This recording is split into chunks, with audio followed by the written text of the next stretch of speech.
and then start the lecture. Sure. Okay. Hello, good morning, everyone. So, as of today's lecture, we'll go through like sequence types, which we learned in last lecture. The sequence type was nothing but like list, tuple, and range. And later on, we'll go to the dictionaries, where we understood like what are dictionaries and regarding sets and frozen sets. So, as part of our last lecture, what we did was just going through like understanding theoretically like what it is and getting an example and syntax for each of these. So to start off with now, what we'll do is we'll go through each and every example by doing a live coding exercise here, just to get an understanding like how it works and how to view a list or a dictionary or any kind of these things and print these values. To start with the first thing which we learned about was called as list. And what we understood was list is like an array, like a structure, which comes in like square brackets. And inside those square brackets, we provide all the objects. Now, those objects can be either numbers like this, then complex number is also possible. And then we can have a word as well as a characters inside it. So that's like the best feature of a list. So if you want to declare a list in a Python, what we do is we give the list name first. So we can give any list name as per our requirement. So we can say like my list. That's like a variable name for a list equals and open bracket and square bracket, like a close bracket. And inside this, we can provide any kind of data which we want. So let's, for our understanding, let's go with a basic one where we will put is numbers.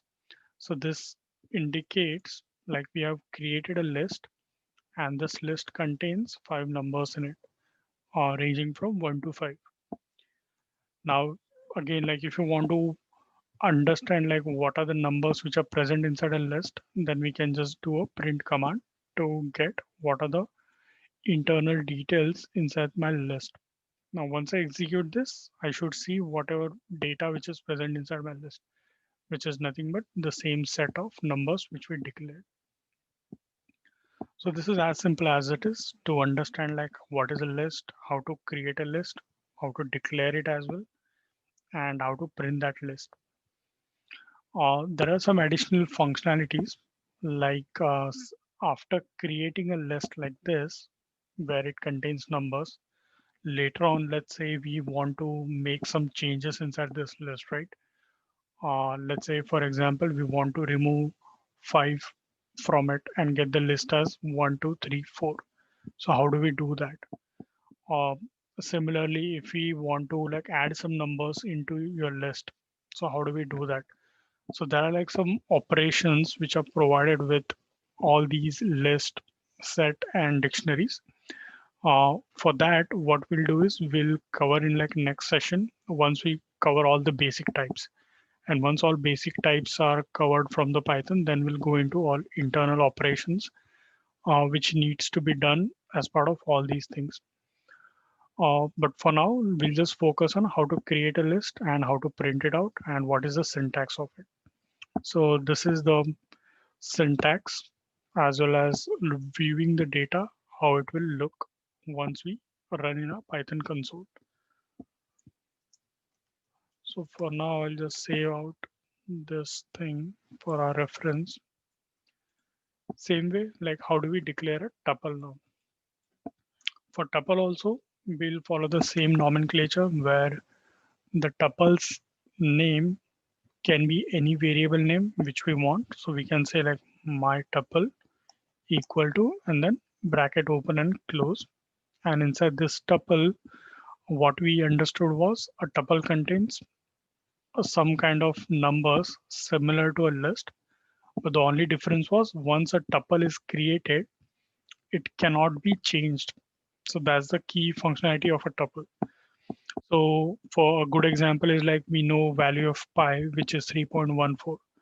Now if we store like similar kind of value in a tuple, now this tuple can be used in a program where we know like this tuple cannot be changed by any other external function or a program. So that's a good example for a tuple. And then lastly, if you want to just print what is the value which is present inside my tuple, I'll do is print my tuple, and I should get the value which is inside my tuple, which is 3.14. So this is also simple, as straightforward it is.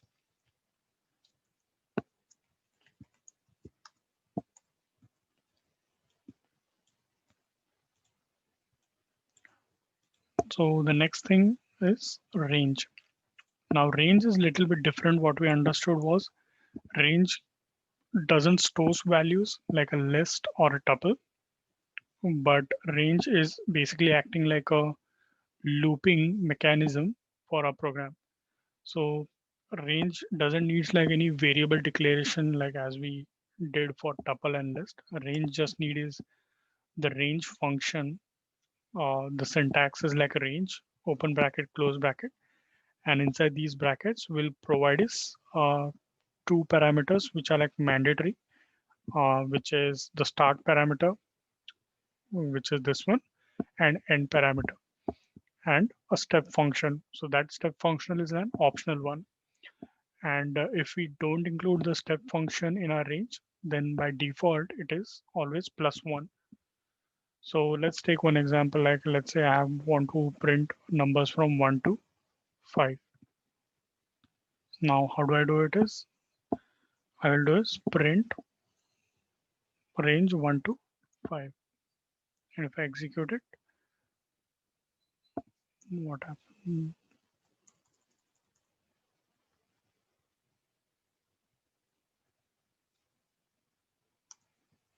Print.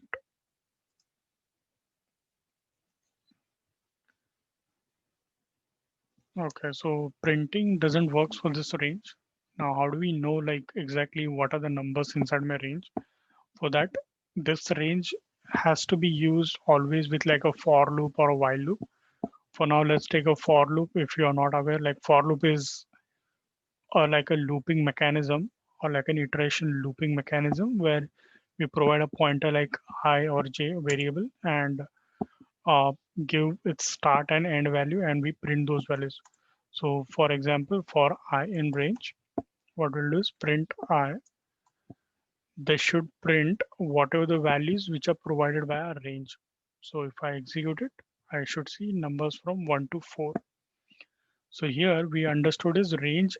If we provide like start as 1 and end as 5, it goes from your start to end minus 1 only, from 1 to 4 and not 5. Same way, we'll store this as an example for us so that we know like what exactly range works and how it works.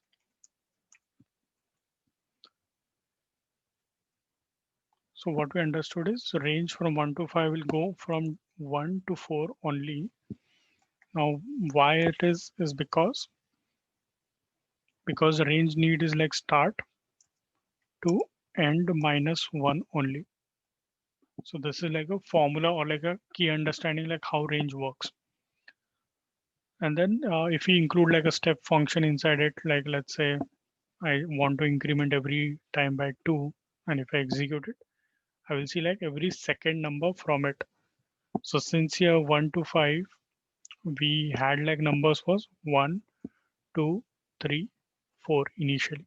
And now since we are incrementing every time by 2, what will happen is first number is printed by default, and then we are doing a +2.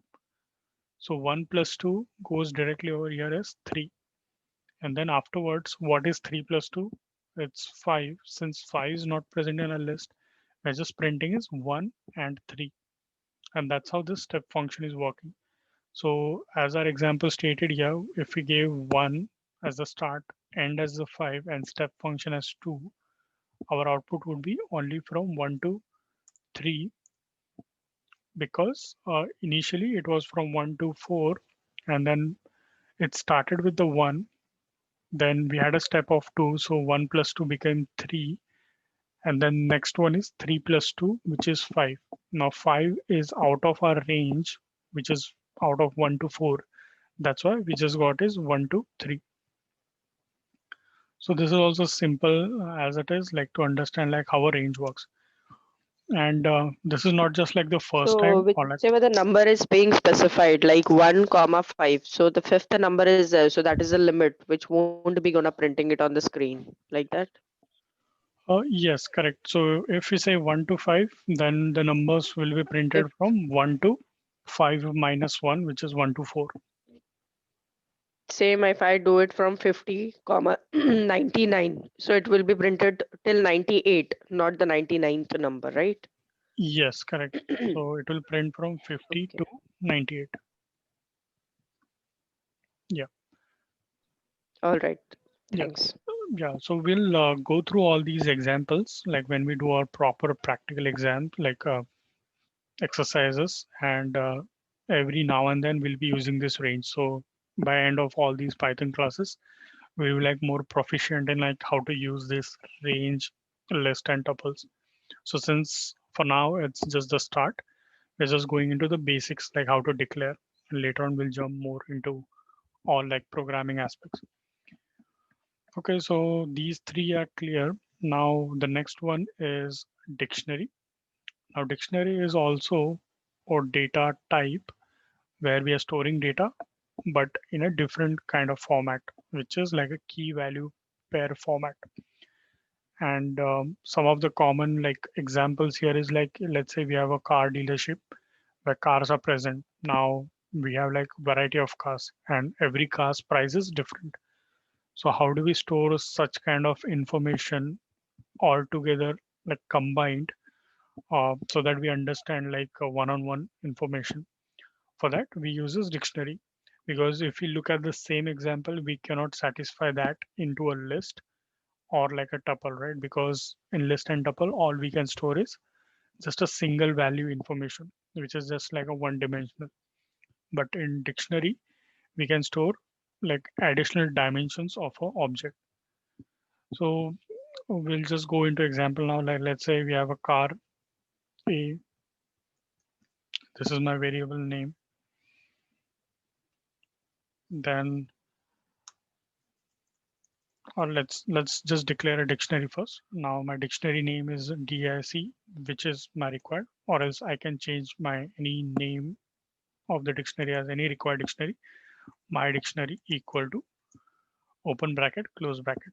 So this is how we declare a dictionary, which is an empty dictionary. Declare a dictionary. Now later on, we want to add some Sorry to elements. interrupt, sir. You can just minimize the right side screen and this one zoom it so that it would be more better Okay, while on the YouTube.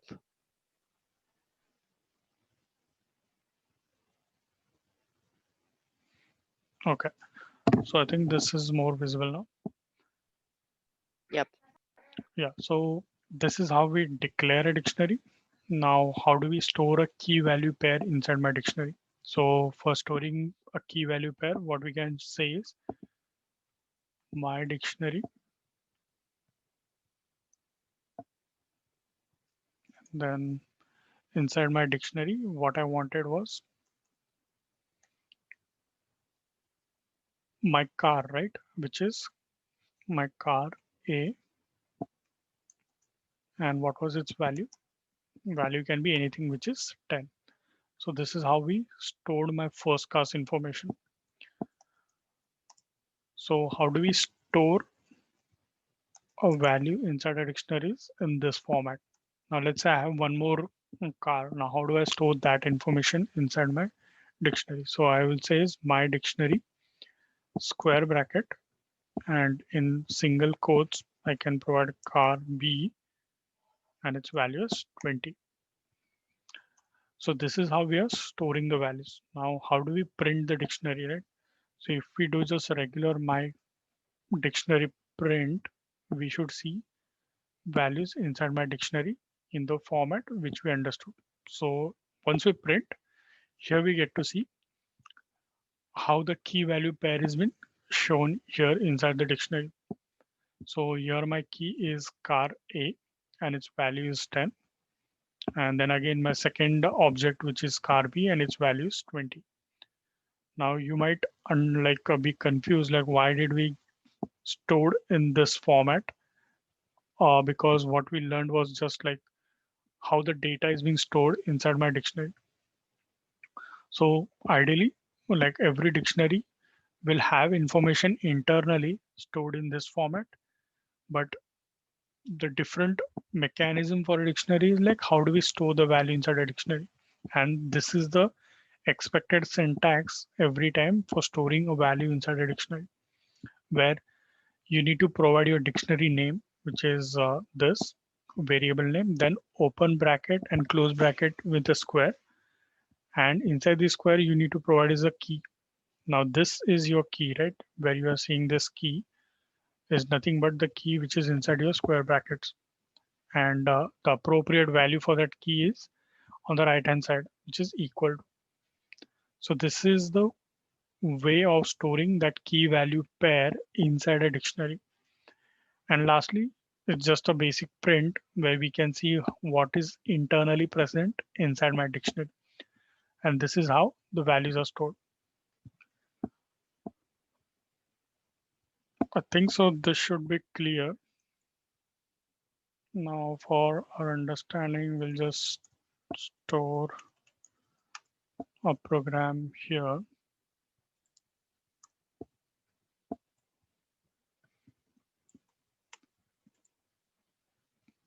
Now we'll move to set.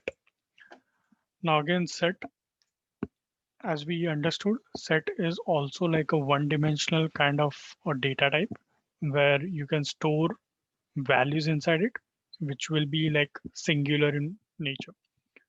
Now, the easiest and common way to understand a set is almost similar to a list, but the only difference here is set, once it's declared or anytime we have a set, it will always contain is unique values present inside it.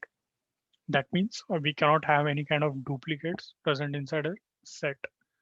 But if you have a list, which we understood like 2 minutes back, list can contain duplicate values, n number of duplicate values. That is not a problem at all for a list.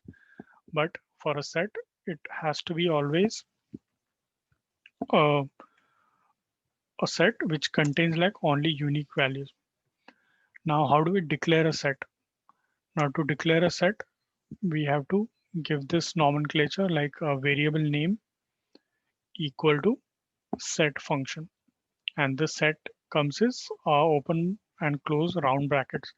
So this is how we understood like to declare a set. So declaring a set. Whereas for list, it was pretty straightforward. What we did was my list, and then we just gave is square brackets, and this is how we declare a set, list. But for a set, this is how we declare it.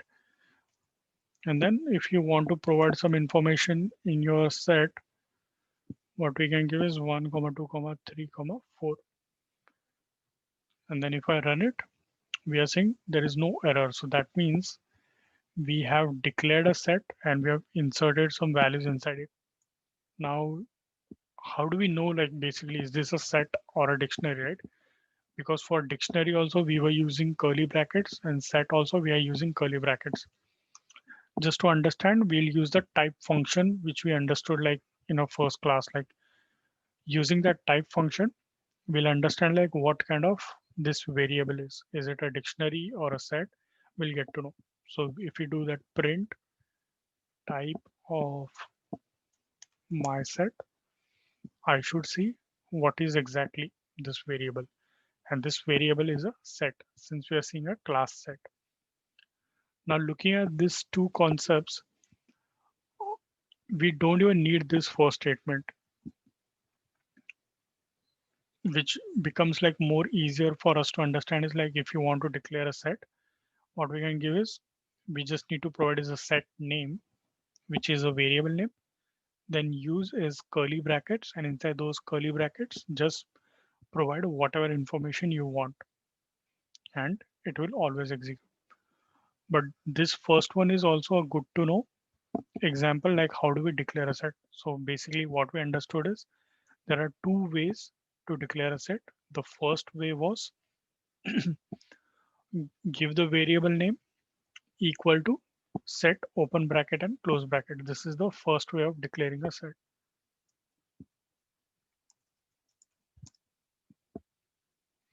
And the second So way the of set declare, name we can use it anything, no? Like it's user defined, no? You can take it any correct, name, no? correct, any Okay. name. So we can change it to like a basic variable called as a or x. That will work. So it's not a problem at all.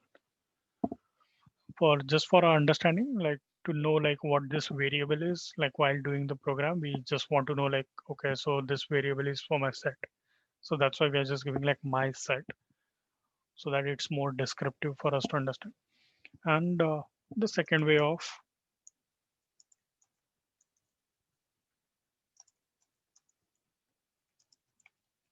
declaring a set.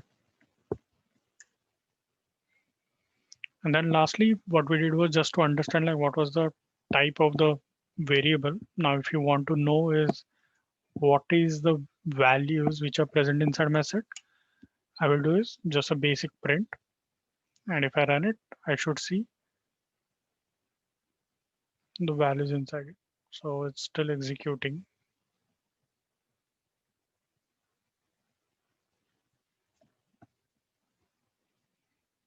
Let me stop it, comment this first one. Yeah. So sometimes this console gives issues. So anyways, like whatever these values which we are seeing is nothing but the values which we have provided inside a set. So this way we understood like what is set also. Is there any doubt until now?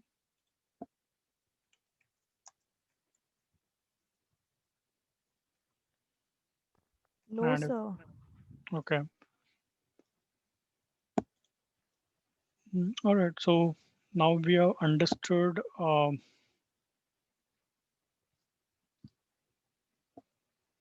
like what are sets. Now what we'll do is we'll move forward to frozen set. Now frozen sets also we understood was similar to sets only, but the difference here is frozen sets, once they are declared, they cannot be changed, which indicates like there's similar kind of nature to a tuple. Like once a tuple is also declared, it cannot be changed.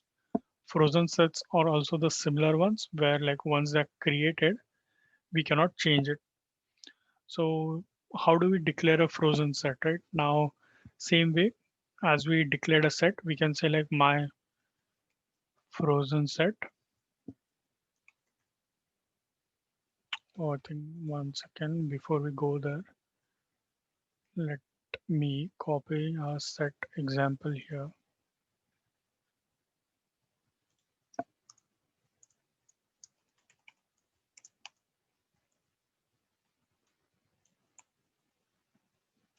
Okay. So frozen set, how do we declare it is provide a variable name which we want, which is a user defined name for a frozen set. So let's say my frozen set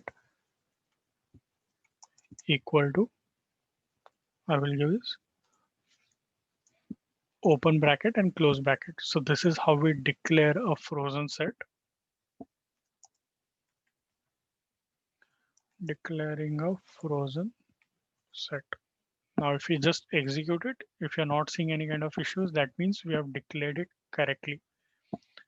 Now, once we have declared it, what we can do is how do we provide some values inside my frozen set. Now, the way we can provide is, let's say we want to add some values inside it.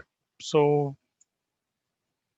1, comma 2, 3, 4, and 5. Now these 5 numbers I need to declare as a frozen set. Now how I can put is I just need to cut this and put it inside my frozen set function. And if I execute now, that indicates I have declared properly a frozen set, and this frozen set contains values which are 5 values. Let's check why do we need like round brackets instead of curly brackets. Now, if we provide curly brackets also, and if we run it, we'll see it works. So it's all up to us, like how do we provide these values. Now, since we have provided values inside a curly bracket, that indicates is we are providing a set inside a frozen set. And if we provide round brackets, that indicates is nothing but like a tuples, like we are providing a list of tuples. So that is only one basic difference. So just for So our frozen bracket is round brackets yes, and the sets is the brace brackets. yes. Is it okay? And now what we need to do is we just need to know what are the values which are present inside my frozen set. So what we'll do is print frozen set. And if we run it, we should see what are the values which are present inside my frozen set. Now here we are seeing is the function name frozen set, which is because we have created this. Now let's see how can we remove it, or is there a way to exclude this. So frozen set dot, these functions are not required because that will just create confusion.